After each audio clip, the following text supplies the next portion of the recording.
look at more top U.S. stories with Michael A. Charbon. Thank you, Nima. New York Congresswoman Elise Stefanik was confirmed as Republican House Conference Chair, replacing Liz Cheney. Stefanik took no time in calling out New York Democrat Andrew Cuomo as America's worst governor. Cuomo, who has held the office since 2011, is steeped in controversy with his handling of COVID patients placed in old age homes and allegations of sexual harassment, which have yet to be proven in court. In October 2020, Cuomo released a book entitled American Crisis: Leadership Lessons from the COVID-19 Pandemic. Sales are described as anemic, with less than 50,000 copies sold.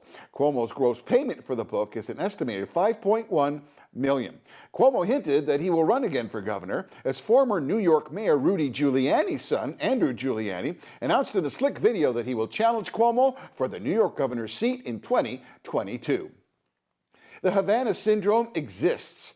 Described as a focused direct energy microwave weapon, was used against U.S. diplomats and administration officials.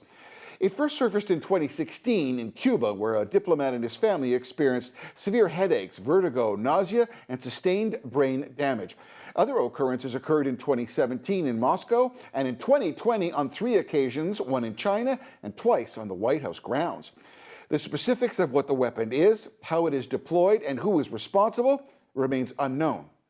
It is now of great concern and a focus of the U.S. intelligence community. District Attorney Andrew Womble announced that the police shooting of Andrew Brown Jr. was justified in the service of 2 felony arrest warrants and a search warrant. The DA stated the deputy's use of lethal force in response to Brown's dangerous and felonious use of a deadly weapon while attempting to evade arrest was reasonable. Brown, a known drug dealer and habitual felon, was captured on camera in 2 controlled drug purchases where cocaine and heroin laced with fentanyl was purchased. After the shooting, drugs were found in Brown's car, and the medical examiner reported a baggie with crystal meth in Brown's mouth, too large to swallow. The Charlotte FBI office announced it will investigate the shooting and the DA's decision. Finally, Nima, President Biden visited Dearborn, Michigan for the release of the all-electric Ford F-150 Lightning truck. Biden stated that the future of the electric American auto industry is at a crossroads.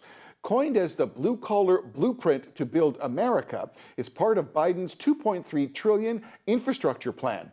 Biden promised an unprecedented 50,000 electric charging stations at a cost of $173 billion, with the objective to develop supply chains to manufacture semiconductors and made-in-America batteries.